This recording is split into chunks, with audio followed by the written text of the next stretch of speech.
PDP सदर महबूबा मुफ्ती ने खुद को नजरबंद किए जाने का दावा किया है। महबूबा ने ट्वीट कर खुद को घर में नजरबंद किए जाने की बात कही। उन्होंने कहा कि उन्हें नजरबंद कर इंतजामिया ने हालात के मामूल होने के अपने दावे की खुद ही पोल खोल दी है। महबूबा ने अपने मुतनाज़ा ट्वीट में लिखा है कि मरकजी हुकूमत को अफगानी इंसानी हुकूक की फिक्र है, लेकिन दूसरी तरफ कश्मीरियों को उनके हुकूक से महरूम कर रही।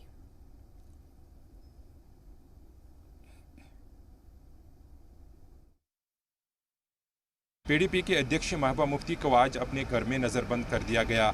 बताया जा रहा है सूत्रों के हवाले से कि उससे आज जो है दक्षिणी कश्मीर के कुछ इलाकों में जाना था दौरा करने के लिए, लेकिन उससे पहले ही उसको जो है नज़रबंद कर दिया गया है।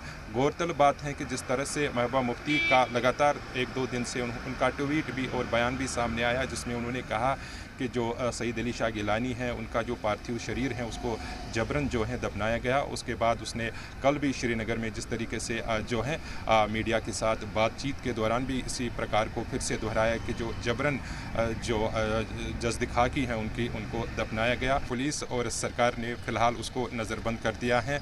बताया ये भी जा रहा है कि उसको आज अपने ऑफिस भी जाना था श्रीनगर, लेकिन वहाँ पे भी फ़िलहाल उसको इजाज़त नहीं दी गई, उसको घर के बाहर इजाज़त नहीं दी गई। वो फ़िलहाल अपनी घर में नज़रबंद है और इस रोड के आगे उसका घर जो है वहाँ पे भी सुरक्षा जो है वो रखी गई है ताकि वो घर के बाहर ना जा सके। कैमरामैन अशरफ के साथ फारूक वानी, जी मीडिया, श्रीनगर।